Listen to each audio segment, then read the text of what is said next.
In what I'm sure will be a continuing theme for the rest of my life, I've been going through a few medical issues, specifically something called myalgia, which is muscle pain, which can be caused either by problems with the muscles or with outside factors affecting your muscles. In my case, we are pretty sure it's a result of the third statin that I took, which was meant to help lower my cholesterol, but which is known to have muscle pain as one of the side effects.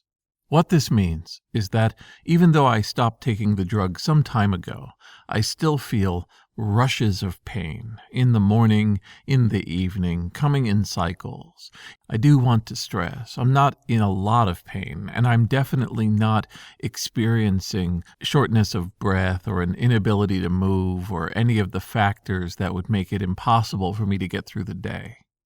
But it does mean that I enjoy naps more than I should, and that I also find myself thinking a lot about the relations between my health, my dreams, and the projects that I've set out for myself.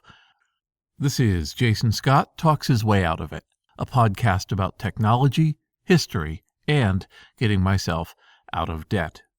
Thanks to Daniel Boyd, Eric Vitello, and the hundreds of other supporters on Patreon and elsewhere who have been supporting me and helping me get out of debt. It's less about the actual pain, although I'll mention it a little bit. Imagine you've just gone for a very short but brisk run and your muscles are complaining. That's about the level of what I'm experiencing.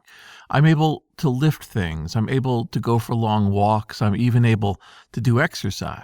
But all through it, my body feels like something is not quite right. Occasionally, the area of muscles concerns me only because it overlaps with other experiences in my life. The shoulder pain from a mishap at a park, or the line of my seatbelt after a variety of car accidents. Each time I feel like a patchwork of memories and experiences coming back to remind me that I didn't emerge from them entirely unscathed. One of the reasons it doesn't hurt as much is because I know what's doing it. This isn't some mysterious shock coming through a part of my body that I didn't expect, or having a feeling traveling inside of me and not knowing what's going wrong or if I should even be paying attention to it. I know what this is. It's because the drug, which worked on my cholesterol, also does a number on my liver, preventing it from creating cholesterol, while also insisting that my liver be miserable the entire time. We knew this didn't work, and so we were looking at another possible medical treatment that I could have. But my doctor told me we would have to try at least 3 of these pills before moving on to the obvious one that we had found. At the time, I didn't make the connection. I just wondered if it was some sort of medical board recommendation or a well-known safety protocol. But no, it was insurance. It turns out this thing that I want is rather expensive, and so insurance companies would much prefer that we end up having one of the other cheaper pills work before giving me an expensive miracle cure. We don't even know if this will work, but we also know what won't work. Finding myself at this crossroads means that I get way too much time to think about the nature of my life and the things that I like to do and what I need to be able to accomplish them. To that end, I find that I am always dreaming of things that I want to do today, next week, next month, next year. I start to sketch them out in boxes and lines and ideas. I contact people who would be a part of them. I ask if they're thinking about how they're going to spend their winter, or if they have something available next week, or start cleaving off portions of my calendar in anticipation of all the things I'll do. For most of my life, I didn't keep any sort of calendar. Everything was a complete mystery to me. I loved waking up and then remembering there were things I had to do, people I needed to see, places I needed to go. Maybe it all didn't make much sense and it wasn't compatible. Maybe I had to be in another town, then come back to where I am, and if I was lucky, stay within the general realm of time. As you can imagine, this made me a fundamentally discombobulated individual, but one who enjoyed the music and the improvisation of living a life outside of structure. As time went on, eventually this didn't work out. With things like the BBS documentary, I suddenly found myself trying to keep track of dozens of trips, going across months and years, and making sure that nothing overlapped or that I wouldn't be in the wrong state, or that I had to drive anywhere between 50 and 100 miles to be able to get from interview 2 to interview 3 of the day. After a while, it became second nature, working with some sort of structure to keep track of my life and make sure nothing got missed. Fundamentally, though, it was really about the people who had pushed aside other important things in their lives to allow this weirdo with a camera to come by and interview them. That's an enormous compliment, and I wanted to make sure that they weren't waiting hours just because I forgot. Once I had the habit of locking out blocks of space and time to be able to do travel and interact with events, I really got into it. I think it all came to a head when I did 17 trips in 1 year, and the IRS fundamentally refused to believe that they were all valid to the work I was doing. They actually turned me down for writing off these trips, and I ended up having to spend way more money on that than I expected. But they were. I actually moved from one country to another, one hotel to another, reflecting all these different events and places and people that I loved reaching out to and getting to. And I wouldn't have been able to do that if I hadn't accepted the dull organizational aspects of life. Fast forward to today, and I find myself extremely structured about my days. I'll know that I have to be somewhere at 11 a.m., talk to somebody at 2, interact with some folks at 4, and then get involved in a project at 8. Medical appointments are a part of it, but there's all sorts of organizations that I'm making sure I'm reaching at the right time. Colleges ask me to speak in their classes, podcasts want to do interviews, and even the Internet Archive has a layer, a structure, a wave of meetings, of interactions, of scheduled events that I have to move around. It's completely different than how it used to be. I find myself sneaking in improvisation and not knowing when something's going to happen. I have to almost schedule unscheduled time. But I find that unscheduled time is some of the most precious to me. It's where I'll call somebody who asked a simple question in email and talk to them for an hour and a half, kind of finding out their thoughts about the things I do and what we're working on, and if they have any ideas from the outside that might send me into a new direction. It's me messing around in massive piles of data and discovering new interlocking themes and working with them. And it's the gentle browsing of potential, of ideas that may come to fruition, and thinking about what portion of them I might be able to do, considering the limits.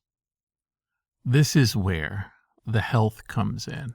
My health is the foundation from which all of these dreams and plans and blocked out times have to grow from, have to depend on, have to ensure that there'll be a me to do the things I want to do in the future.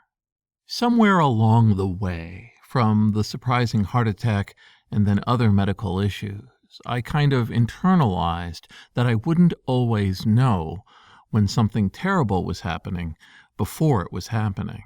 There might not be a signal, a firing nerve, a set of feelings, a clear line indication that something is amiss and should be addressed. Throughout my life, I knew that health could always be an issue, but when I was given the gift of being able to stay up night after night and work on things for hours on end, and use that time to go further and further into information and ideas and experiences, those vast stretches of unbroken night, I never had to pause to think about the price I was paying along any other consideration. Did I waste that time? I don't think so. I did what I loved. I met people I cared about. I read stories. I learned trivia. I had moments of blistering anger and passionate romance, coursing through an entire mosaic of online and offline experience. I lived a life there, using that reservoir of time and health however I pleased. Now, however, I do count the pennies. I do measure the moments. I consider some things no longer an option that previously I would have considered at least potentially possible. The most obvious one is filming any sort of documentary the way I used to. The ability to throw your body into a morass of open-ended trips and procedures and people, that's just not something I can do anymore. It's not going to come out of how I live now. Besides being away from people I care about, and without disconnecting from my responsibilities and my interactions, I could never hope to reach out to meet the people that I did in the schedule that I played it out for the time that I was a filmmaker. Instead of statements, a lot of my life has become questions. Can I do this? Is this a good idea? What result will come of it? Is it worth the time? Is it worth the effort?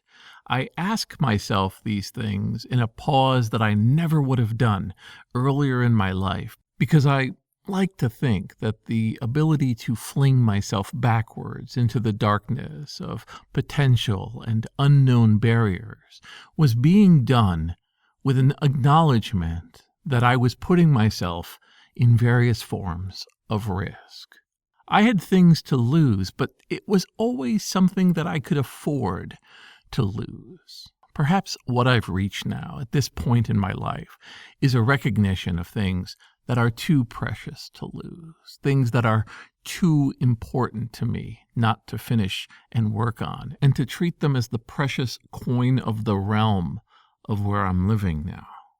In this moment of the stream of time that has clearer and clearer borders on every side, I look forward to working hard on the things that need my energy, while also keeping an eye on myself, my health, the things that I can take care of, and ensuring, we can hope, that I've got a lot of time left, and that however long it is, it's going to be a heck of a lifetime. This is Jason Scott Talks His Way Out of It.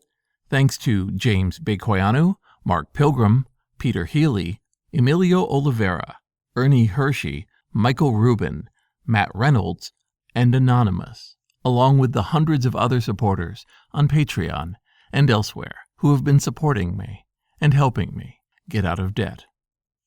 A lot of this is fancy that comes from the moments when you can't control 100% how your health feels. I continue to be incredibly lucky with the capabilities I have, the energy I have, and being able to wrench out of every day some of its greatest potential. But the unknowns of medications and aging and always making sure that I don't walk over a signal that years ago I would have ignored with no problem. It's in service of taking the gifts that people have given me, their faith in me, their believing in what I can do, and making sure that I can reward that faith with the most spectacular results that I'm capable of.